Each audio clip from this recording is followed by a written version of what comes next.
Hi everybody, and we're here with the game Swooning Over Stands, a Grunkle dating sim. That's right, it's a fan game, a Gravity Falls fan game where you can date Grunkle Stan or Grunkle Ford.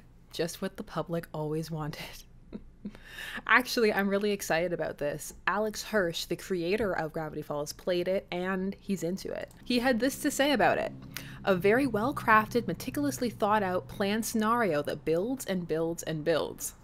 So you know what? That sounds promising. For those of you who don't know, Gravity Falls actually has a decent sized shipping community. We've only done one ship vid on it so far, which is for Bill Dip. Some people call it Bipper, but Bipper is actually the name of when Dipper is possessed by Bill. So they're kind of different, but really when it comes to ship names, they change, they morph. It's all good. So this fandom also has a fair bit of controversial ships, and that means incest ships. And that happens not just with Dipper and Mabel, but with the actual Grunkles. It's called Stanford. So if you were worried that that's what this game was, it is not. That is another game that someone has not made yet, but they have made this so that we can satisfy our thirst for Grunkles. So I hope that you are excited for that. I know that I am. Let's get started.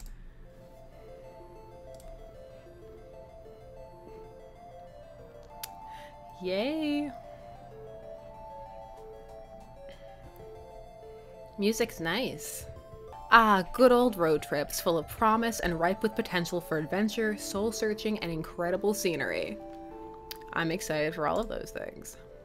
Or at least that's what you thought before the novelty wore thin. Oh no, we're already cynical and jaded about it. As of now, your legs are cramping up, you've exhausted your travel playlist 2 times over, and your stomach is begging for something to eat. On top of that, you're pretty sure you're lost. Driving through Oregon paints a picture of trees, trees, and more trees, especially on the endless winding roads that you're taking up north. All that breaks the pattern is a sign that zips past with the words that you're just able to make out. Gravity Falls. The road continues on, giant redwoods looming on both sides. You find yourself anticipating something, because as you drive on, you can feel it. Something strange is bound to happen here. That's right, you about to meet some Grunkles. Something weird. Oh, also, apparently there is a chance that we can fail this game, in that it says, a summer road trip leads to an unexpected pause on Gravity Falls. Can you capture the heart of one of the Mystery Shack's most eligible bachelors, or will you leave empty-handed? Knowing how I play these games and my luck when I play these games normally, I anticipate leaving empty-handed. And that's when it happens. Your car picks up speed. The change came out of nowhere and you quickly put your foot on the brakes, but horrifyingly the car seems to be driving on its own willpower. Trying to stay calm despite the panic welling in your chest, you pull the emergency brake, only to find that the car resists and keeps moving forward, like something is pulling it. The car begins to rattle. The wheels screech against the country road, and you're screaming until crash. Oh, it looks so nice. It looks so nice. There's smoke. Why is there smoke? You cough, fumble for the door, and manage to undo the lock just before the door is wrenched outward from your grasp. Something lands on your shoulder. A hand. Are you all right? A man stands at your open car door. His hand on your shoulder leaves to tilt your head up, and he pulls a flashlight from his coat, shining it in your eyes. 2 blinks, and he lets your chin go. Hi, Ford. His eyes dart over the rest of you, looking for injuries. Still stunned, all you do is watch. What's your name? Type your name. Regular person.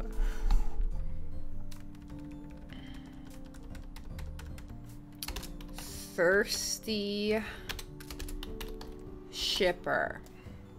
Sounds about accurate. Can we live with that? Thirsty shipper?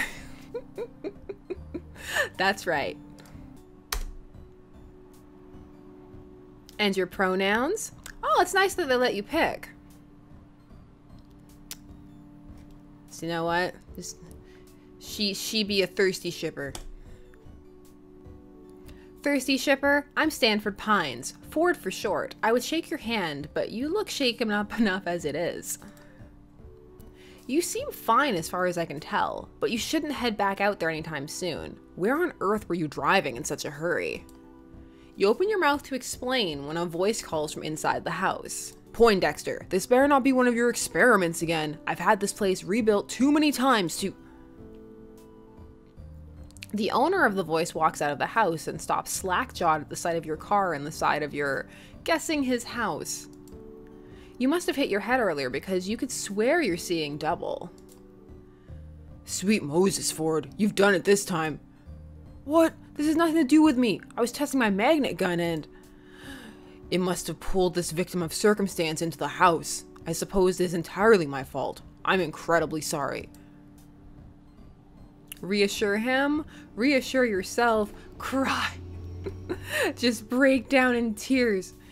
I'm not reassuring a stranger who just pulled me full on into a strange area. Oh yeah, it's fine. My car is wrecked. I'm potentially injured, but y'all look good, so it's fine. No, I'm gonna reassure myself. I can't believe this. My car.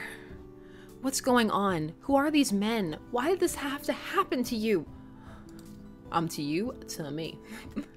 Everything's gonna be fine. I'm gonna get through this.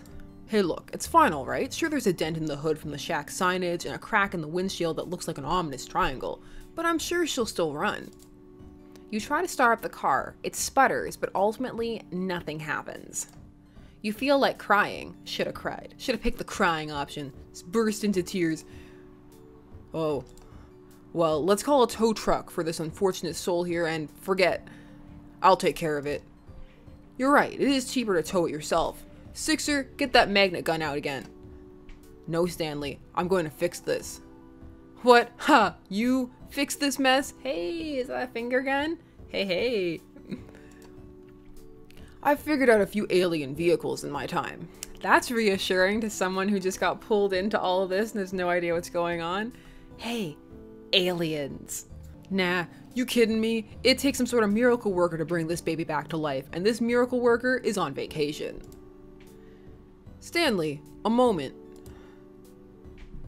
Ford and Stanley turn away and you're left to your thoughts. Who could anticipate a car accident like this in the middle of a road trip?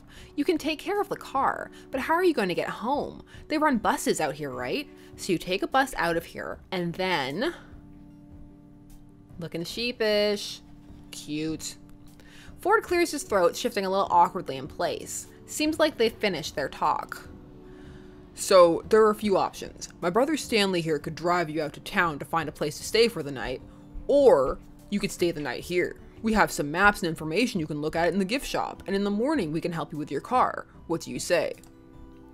Just as you're about to answer, another high-pitched voice comes from inside the house. Grunkle Stan, picture this. A whole week of... Oh my gosh! The girl that runs out of the house comes to a halt at the side of your car. Oh great, I cannot do a Mabel voice at all. Christian Shaw just has like perfect little girl voice, and I cannot. Grunkle Ford? Why is it that everyone automatically thinks I'm at fault? Well, this time it is my fault, but I've invited Thirsty Shipper here to stay with us for the night, if she'd like. I'm sure I can fix this, I just have to figure out how. Stanley sighs. I can take a look. Being on vacation is pretty boring, and the old Stanmobile hasn't needed a tune-up yet, so it wouldn't be too bad to work on something in the meantime. Thank you, Stanley. I'm sure I can put something together from the gadgets I have laying around, if you need any specialized tools to help you with the job. And let me introduce myself. I'm Mabel. You can ask me anything. I pretty much know everything there is to know about this place. Wait, hold on. I haven't even said anything yet. I appreciate your offer to let me stay. And to repair your car. Yeah, it'll be as good as new in my hands. I mean, look at my Stanmobile. She's been through the ringer who knows how many times, and she's still a beaut. Hey. Oh, my choices. Finger Guns McGee or sweet crack in his glasses. He points out a red car parked a distance away. You can't really see how beautiful it is at this distance, but he sounds pretty confident. Well, this turn of events is... fortuitous or suspicious? Can it be neither of those things? I mean, it's not, wow, my good fortune to be pulled into a gift shop, or suspicious, like, these people don't seem quite right. Since I'm so thirsty, it's fortuitous. Free repairs? Free lodging? There's no better deal to be found, and if things don't work out, the town probably has some sort of auto repair shop you can head to instead. Oh, was that my choice? I've decided to stay at the shop with some strangers instead of going to town where people know that I'm there, because no one knows I'm here yet. They can do anything. Not like that. I mean, they would never find my body.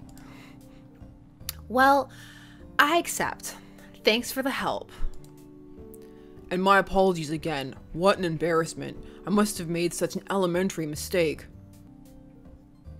As the Pines lead you inside the house, Mabel leaves her number in your phone for you to call whenever, and you find out that Ford's twin goes by Stan. This part's the house, but just outside the door is the Mystery Shack. Hey, you ever been to the Mystery Shack before? Obviously not, but I'm guessing you're gonna take me there. I wanted to. Actually, I saw a bumper sticker while I was on the road and got curious. You're interrupted by a loud, triumphant, "Ha!" Those bumper stickers were a good investment, and Sixer says they're too plain and graphically simplistic and don't even have an address on them. Stanley, how is anyone supposed to find the place to attract customers? Sixer, did you hear that? Well, they are graphically simplistic. I don't know how she found the place, let alone thought what is the Mystery Shack was compelling. I kinda liked it. See? She kinda liked it. Hey, I like you, thirsty shipper. How about I give you a tour? Sometime. Tomorrow. Regular price. Ooh, regular price. Not the hiked up tourist price. Things are heating up. Tomorrow? Then I'll have to squeeze all my get to know you questions in today. Thirsty shipper, tell me, capybara, yes or no? Hey, the return of the capybara. We can't play a game without finger guns and capybaras. Thank goodness we already played through the second date of Dream Daddy with Craig. Now we know what a capybara is. At that moment, a boy passes in the hallway at the far doorway, and Ford calls out to him. Dipper, my boy, I'm surprised I didn't see you run out to the scene of the crime. Crime? What crime? I have an alibi. I saw... Oh, you have someone with you. I'm not suspicious at all. Did you guys see that car on the side of the shack, though? For a second, I thought the Manitors were back with a grudge. Yes, about that. Dipper, meet Thirsty Shipper. I've, stranded her car here by accident. She's staying here for the time being. It was a mistake. Sorry, stranded her car here sounds like you crashed it? Yeah, the S in the shack fell on it and everything, and the windows are cracked. One window, the windshield. And Thirsty Shipper was lucky to make it out alive. I'm always lucky. She's fine. No injuries, thankfully. The magnet gun's rather safe, despite never having been tested in a formal setting. Yeesh. Did you not, take safety precautions or anything? Actually, the irony of the situation is I was trying to install a safety precaution. Am I just standing here like magnet gun? Sounds legit. Hey, if you two are gonna do your nerd talk, I'm gonna get Thirsty Shipper set up. Thirsty Shipper is all about the nerd talk. Mabel, sweetie, why don't you show Thirsty Shipper around? Let her stay in, the storage room. That's still empty, right? Ooh, the storage room. I'm feeling safer by the minute. I'll make it empty. What wonderful life choices me, Thirsty Shipper, is making. The rest of the day consists of Mabel showing you the storage room you'll be staying in, then the kitchen, and the living room, and the hallway, and the bathroom, and pretty much a comprehensive tour of the mundanities of a regular house. Eventually, you find out that the family is even more extended than you knew. The decorative doilies make a lot more sense knowing a grandmother normally lives here, and her grandson, Seuss. Or was it Zeus? Whatever the name, you look forward to meeting him when he comes for work in the morning. Oh yeah, Seuss. When you go up to the attic, Mabel opens the door to reveal Dipper, no stuck in his book, but you catch him occasionally glancing up at you as he pretends to read. The next member of the family snorts up at you from Mabel's bed, a rotund pink pig who Mabel declares as her best friend and partner in crime, Waddles. The two are a perfect match, right down to the chubby cheeks and boopable noses. And in the evening, though you'd still been in disbelief over the state of your car, the family dinner and after-dinner TV marathon you've been invited to made it seem like a normal guest stay rather than a forced circumstance. Returning to the storage room Mabel had shown you earlier, you find an air mattress waiting for you, and more pillows and sheets than a summer night warrants. See the triangle in the window? Do you see it? Do you see it, guys? Do you see it? Be suspicious. Bill. Bill's here. It was a trap all along. Ooh, we're right near the cursed artifacts. I feel so safe. You wake to a weak glare of sunlight streaming in through the small high window in the wall. You can't remember your room having this kind of feature, or any hotel or motel room for that matter. And then yesterday comes crashing back to you. You glance at the time to see that you've slept into the afternoon. Experiencing the accident yesterday must have tired you out. Despite having been assured yesterday evening that you were free to anything in the fridge, you still feel like you're imposing on the Pines family, and try preparing as polite a guest breakfast as you can. Like that sweet, sweet stuffed possum over there. Let's save. This game's really cool. There's a lot of attention been placed into detail. I'm really liking it. You wash your dishes in the sink before you leave, and just as you're about to exit the kitchen, you bump into Ford. Yes, from yesterday, of course. For a good solid moment, Ford regards you in awkward silence. Ellipses. Ellipses. Double ellipses. Ford clears his throat. I believe Stanley's taking a look at your car outside, if you want to be there for it. You give a nod and make to leave for real this time when Ford speaks up again. And Thirsty Shipper, I'm sorry again for the accident. If I'd been smarter about, well, let's just say it's entirely my fault. You shouldn't worry about this at all. When it comes down to it, Stanley does have a knack for cars. I predict you'll be back on the road in a matter of weeks. Weeks! He can't have that much of a knack then. Weeks. Tell my family I love them. Weeks? You can't keep the dismay off your face, and can't really bring yourself to try either. What am I gonna do with weeks? Ford, who'd gotten kind of uncomfortable and closed off when your face fell, recovers at the prospect of a question he can answer. Well, there's the town tour, of course. Sweet. And the mystery shack. He can't even say it. Can't even say it with a straight face. But if you ask me, all that pales in comparison to... Hold on, do you hear that? Ford turns to the kitchen doorway to investigate. Sounds like... The sound comes again, and this time you hear it as well. The squeal of a pig, followed by a pair of quick footsteps running down the stairs. Waddles tumbles past the open kitchen doorway, and Mabel comes into view soon after, a few sheets of paper clutched in hand.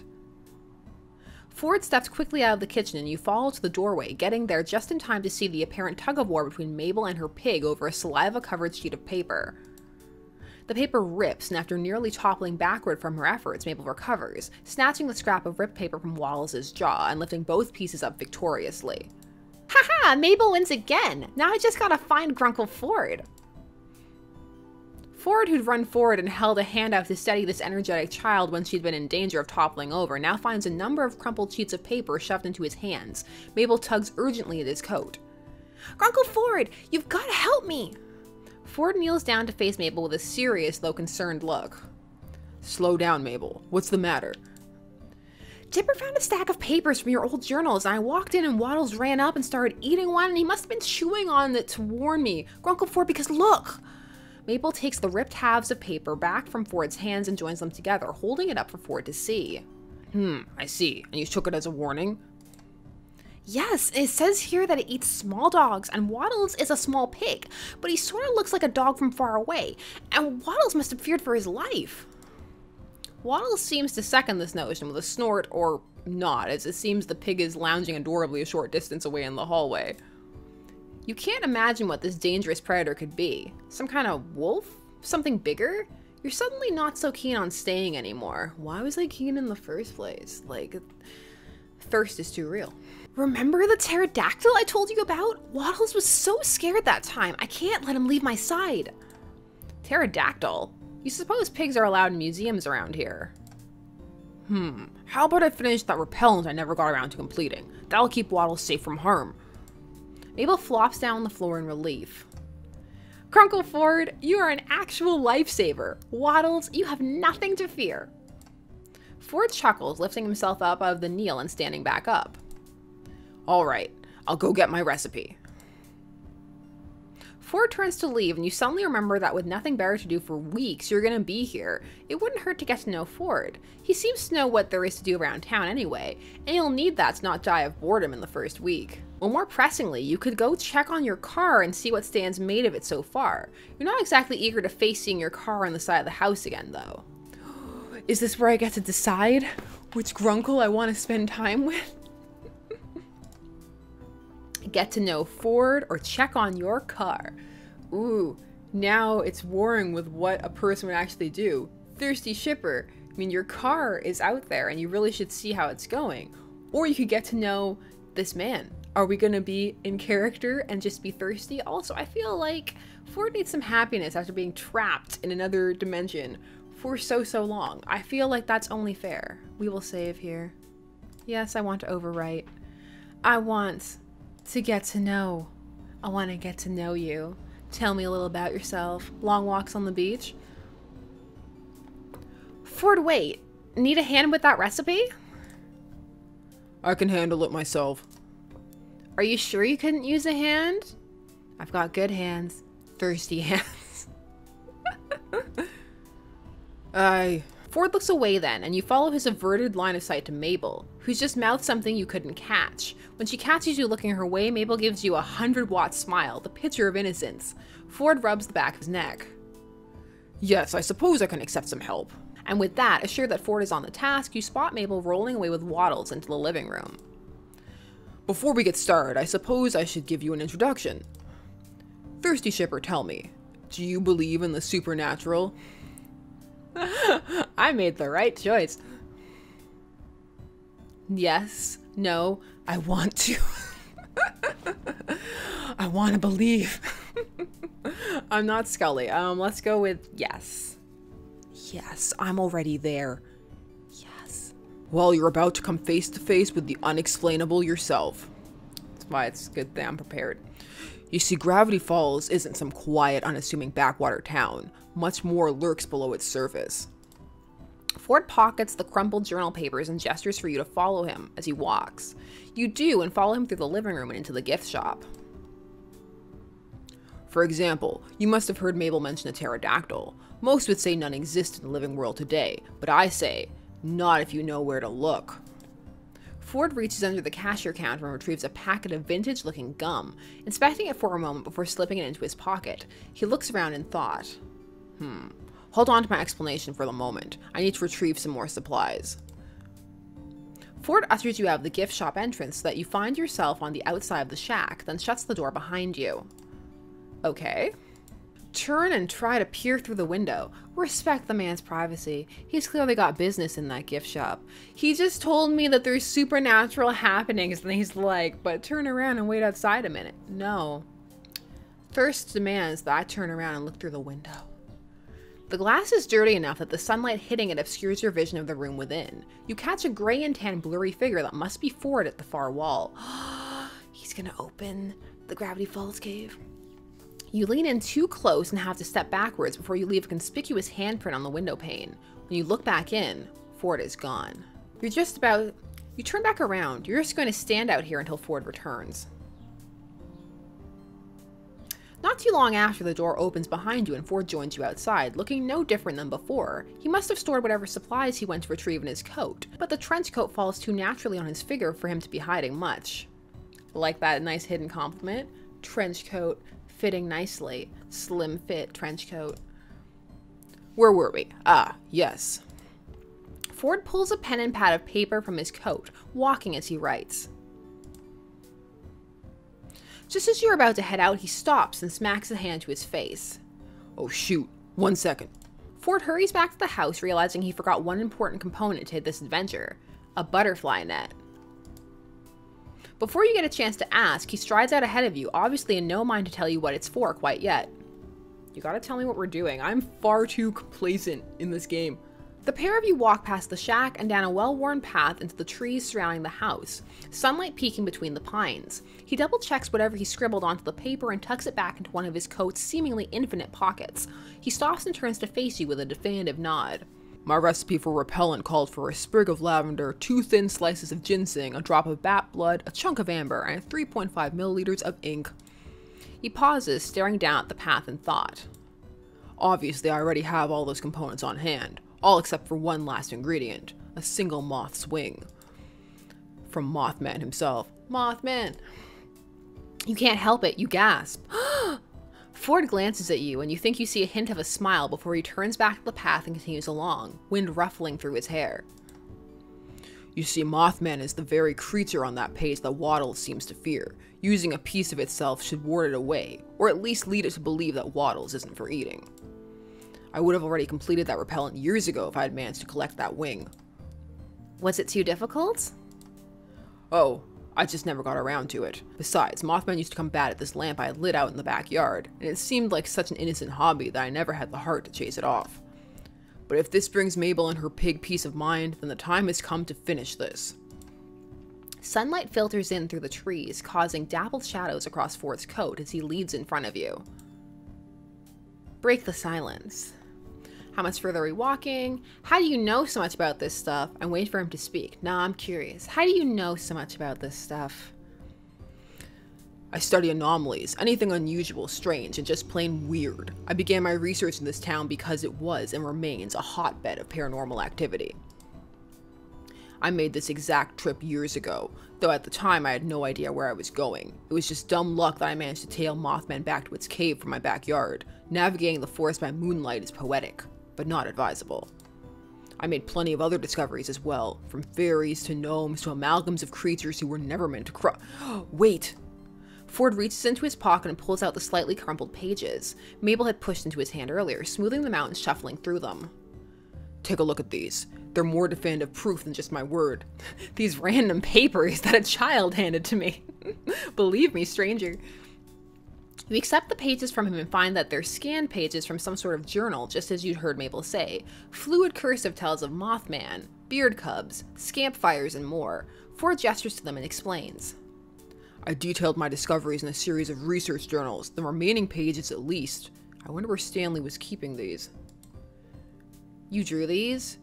Were any of these creatures ever dangerous? You must have gotten up to some pretty crazy stuff back then. You drew these. That's just how I roll. You drew these? Yes, of course. Who else? I was trying to be complimentary. Accept my thirst. They're so photorealistic. I love your line work. These ink washes look so masterfully executed. Give an ambiguous nod of acknowledgement. I've seen better. I love your line work. Like, in between, like, being way too complimentary and being like, whatever. I love your line work. My work is far better, but I appreciate the compliment. That's right. That was an adequate level of compliment. Like, enough to be genuine, not too much to be brown-nosy, but not so little that it comes across like you don't care. That's right. Despite his understated words, Ford looks surprisingly pleased. Because I know how to compliment. Were any of these creatures ever dangerous? Yeah. Oh, extremely. Some were worse, dangerously annoying. Though Ford seems to find his own comment amusing, he doesn't fail to notice your unease. I do have weapons in case things escalate, so there's no need to worry. Can I have one? I would like to be able to defend myself as well. That would be fantastic. You brought weapons? Not many. I have a stun gun, my fists, and my sharp wit. We're safe. Everything's fine. Sharp wit to the rescue. I feel safer already. You didn't bring your magnet gun. The judgment. Actually, that can be flirtatious. You didn't bring your magnet gun that you used to pull me into the shack? Okay, you must have gotten up some pretty crazy stuff back then. That's one way to put it. Only took 6 years for me to get in over my head. He takes a silent moment to look away from your gaze, seemingly in bittersweet remembrance. You didn't bring your magnet gun, na na na na na na. I thought it would be prudent to leave its magnetic fields alone for a while, until I have the time to optimize it.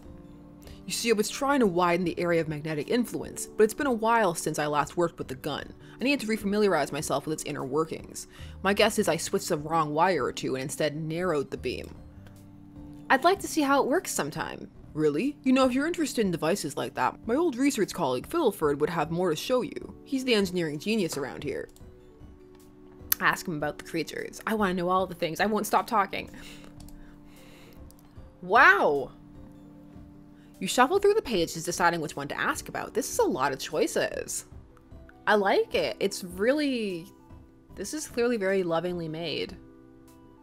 I'm into it. It says here that Mothman turns into a bunch of moths. Yes, that's how we'll get the moth wing. Then why not use moth balls as repellent? Well, I've never tried. Could the most conventional method be the unconventional one? Would Mothman be able to overcome its mothly nature and persist? Ask him about these creatures. I want to know more. Tell me about the leprechaun. Ford groans.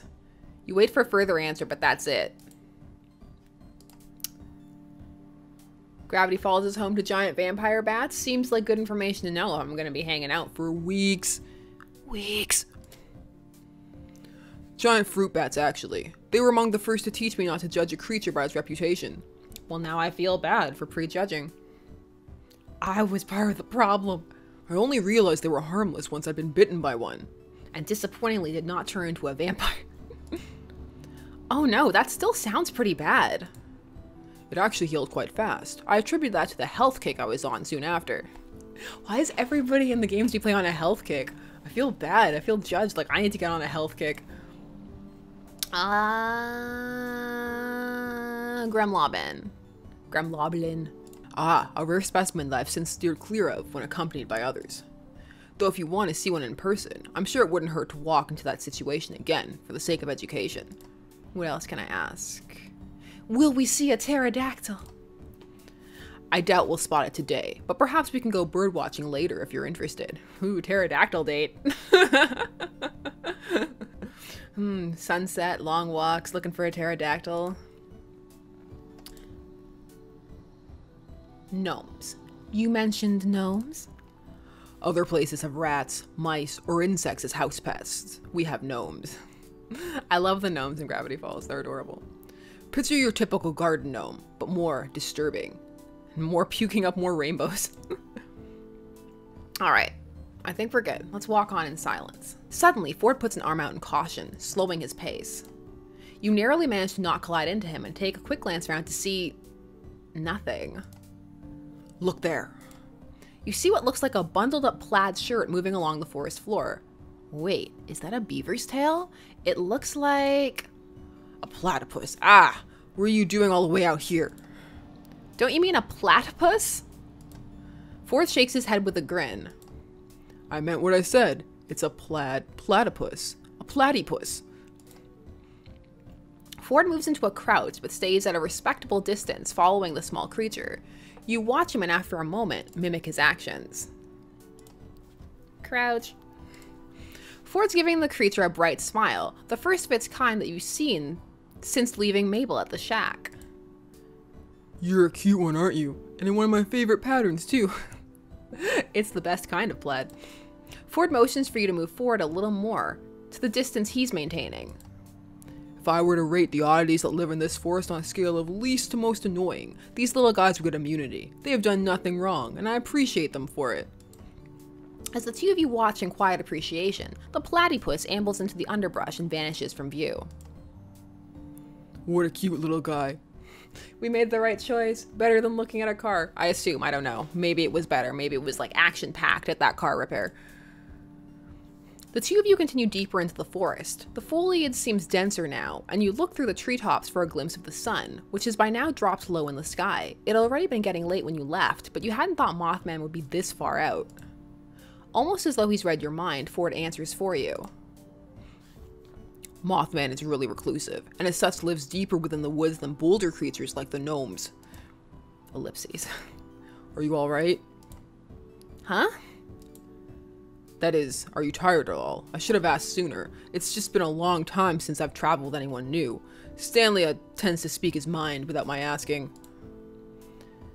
I'm tired. That was a long walk. I'm worried about getting stuck out here all night. I'm fine, really. I'm legit fine. This is interesting. I feel like if I was on this kind of an adventure and wasn't feeling creep vibes from the person I was with, which I'm currently not, because he answered all my questions and everything like that, and it seemed perfectly reasonable, and I already said I believed in the paranormal, so I'm fine. I'm fine. I'm good. I'm glad to hear it. Still, we still have some time until sunset. Let's wait here in the meantime. Ooh, we gonna watch the sunset together? This is progressing fast. Also, this is already way better than any of Brian's dates. I'm sorry for those of you who love Brian and Dream Daddy. I'm sorry, but no awkward competition on this not date. You mentioned traveling with Stan. Is this what you do for fun? Why wait until sunset? Is this what you do for fun? Tell me about your hobbies and interests. Saving my niece's pet from possible danger? No, not really. Well, now I feel silly. I mean, what about trips like these and your research? They come with a certain thrill, and I do enjoy my research, but one of my most favorite pastimes, Dipper tells me it's actually grown quite popular recently, is playing Dungeons, Dungeons, and more Dungeons. Yeah! Dungeons, Dungeons, and more Dungeons is a hell of a game. For those of you who know what movie I'm referencing, holla. I believe Dipper's prepared a campaign he thinks will really stump me this time. I am incredibly excited. I would be as well. The moment the sun touches the horizon through the gaps in the treetops, Ford gestures for the two of you to continue. You hadn't noticed, but you've been resting within a short distance of a small clearing that holds a cylindrical stone marker. The stone marker bears intricate swirls carved into its surface. Ford reaches into his coat and produces the packet of gum from earlier, opening it and dumping the pieces out into his palm. Gum? No thanks. I don't need any gum. I just realized how big I was. Let me shrink that so you can get all this glorious ear action going on there. You need that. You need that. No thanks. Unsure of why you came all the way out here to unwrap gum at sunset, you decline a stick of gum. Ford puts the remaining gum in his coat breast pocket. He unwraps the now empty gum pack to reveal that it was hiding a small piece of parchment folded up to act as lining. He smooths it out against the stone, holding it under the deep orange-red light of the sunset. You step closer to look over Ford's shoulder. The parchment holds a detailed drawing of the swirls carved into the stone, documenting every crack on the surface. As you watch, a golden cursive unfolds itself across the page, seemingly fueled by the sunset's warm light. Ford reads the words as they appear. Such a place, the Mothman doth rest. But please do not disturb his nest. If kindness be something thou bereft. Ford lifts the parchment a little higher to prevent his shadow from obscuring the rest of the line. Follow thy nature and turn left. Okay, so obviously we are kind people, so we can turn right because it says if kindness is something that you don't have, that you lack, follow your unkind nature and turn left. So we are kind, so we will turn right. Something tells me that's not right. But we're kind people. We're kind. If kindness is something thou bereft, meaning you don't have it, follow thy nature and turn left. Fine. Left. Whatever. I think so, thirsty shipper. We press onward. But we're kind. You know what? Fine. Fine. Fine. Fine. Left leads you to a dimly lit cave, which Ford says he remembers well, except last time he was here it was pitch black since he arrived in the middle of the night. From its depths you hear the faint sound of dripping water echoing off the cave's shadow-shrouded walls. You slow as your eyes attempt to adjust to the low light. Ford pauses in front of you, reaching into his coat for something. Hold on, I have a flashlight in here somewhere. This cave has never received much natural light, you see, and... He rummages further and you see a couple of dice, the pad of paper from earlier, and a quill. He has some custom pocket work going on in there too, and you bet one of the coat's inner pockets has a pen protector in it. Here, at last, allow me to... Darn, out of batteries. Wait, I think I have one. Why? Why? You pull out your phone and turn on its flashlight. Oh, we have a flashlight. Okay, not a battery. That made it sound like it was just like, hold on, I have these AAAs in my pocket. The light is small, but it does its job. Huh. You saved our hides here, thirsty shipper. I was just about to pull out a matchbook. With your light guiding the way, you and Ford move further into the cave, which yawns wide around you. It isn't until the sliver of natural light from the entrance disappears that Ford speaks again. It's been years since I've been here. Decades even at this point, but but I'll always remember the eye bats as one of my first discoveries when I arrived at Gravity Falls. How did you find them in the first place? So, I have to say, like, this is a really fun self-insert, which is what this is, which is what most dating sims are, but this one more so than most because it is in the second person saying you and because you don't have a character design really. So maybe this could be the type of game that could help people understand the appeal of the self-insert if they don't really get it. Maybe if they were looking for that, or maybe they might not think about it that way. Let me know down below. Do these type of games make you more receptive to the concept of the self-insert as it would appear in fanfiction? Or is it different because you're playing it, and does that create a disassociation for you? Let me know. I have questions like that. On to this cave date.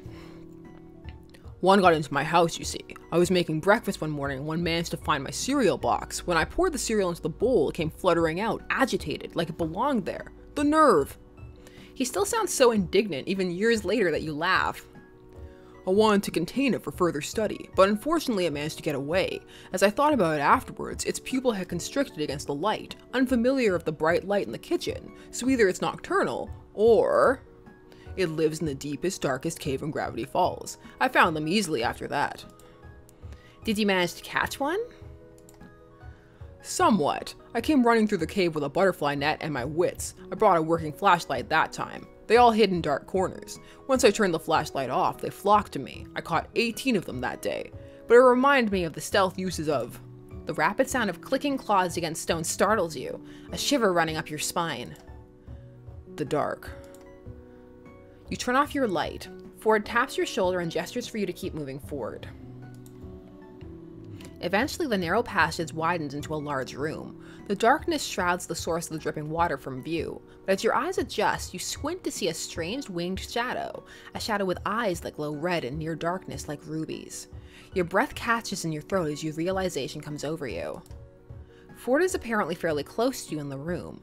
You find when he speaks a few inches from your shoulder, you catch the shadow of his arm swing out in a wide arc, like he's introducing you to... Thirsty shipper, I'd like you to meet the Mothman. He whispers, but even in the dark you see him grinning excitedly at you. Ford looks between you and the Mothman, apparently hoping for a dramatic reaction.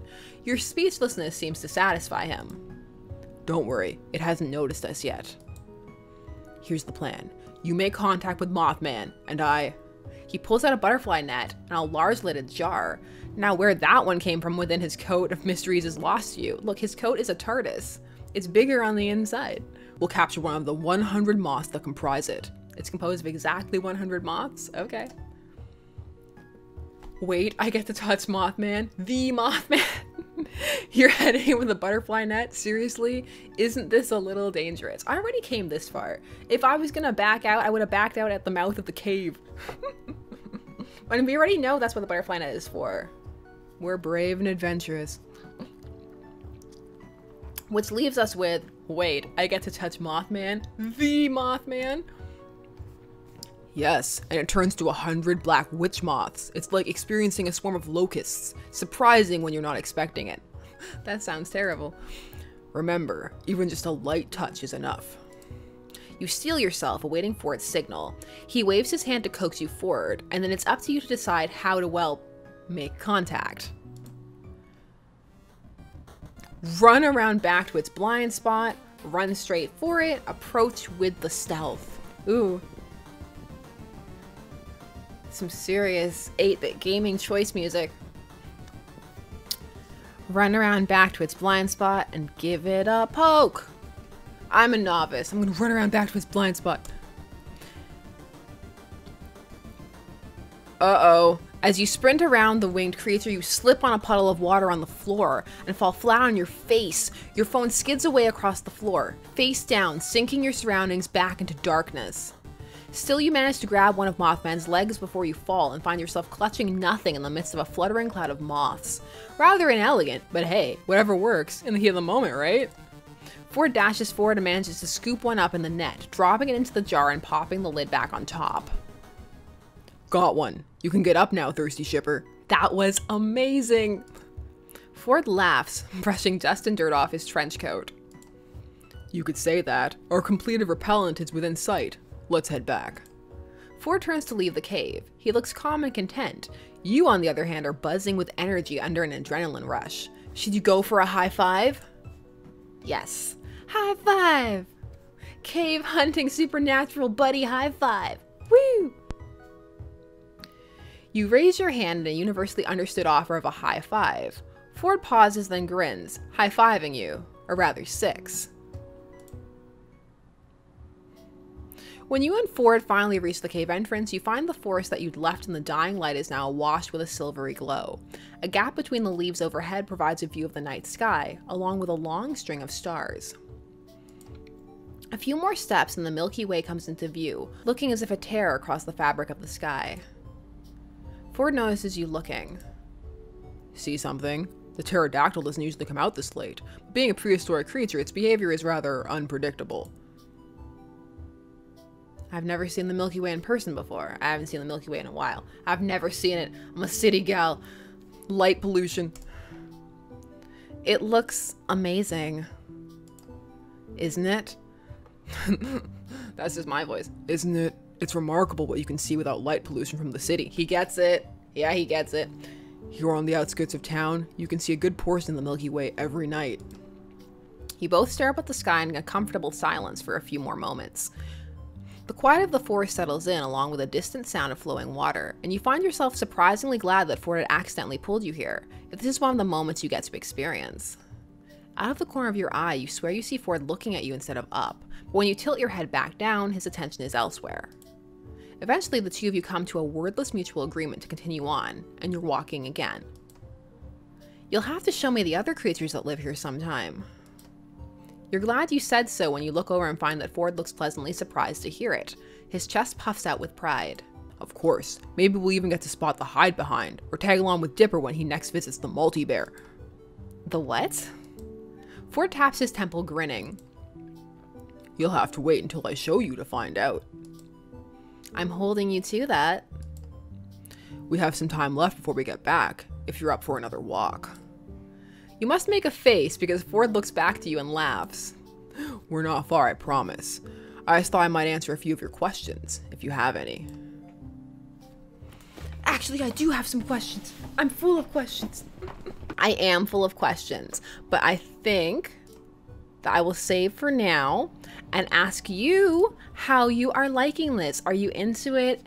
If you're really into it, would you rather play it on the stream the way we play Dream Daddy and stuff? Let me know your feelings and stuff. I don't have more time to record today, but I think this is really cool so far and looks really, really promising, and I'm really excited to keep playing it. And I love fan-made games, and this is a fun concept and just really cool. The Gravity Falls fandom has always been a really cool place, and this is just another example of it. So without further ado, tell me your feelings about the game, whether we should stream it, Gravity Falls, your Gravity Falls ship, all the stuff down below. And you know, number it if you can. Thanks so much. I'll catch you guys soon. Bye-bye.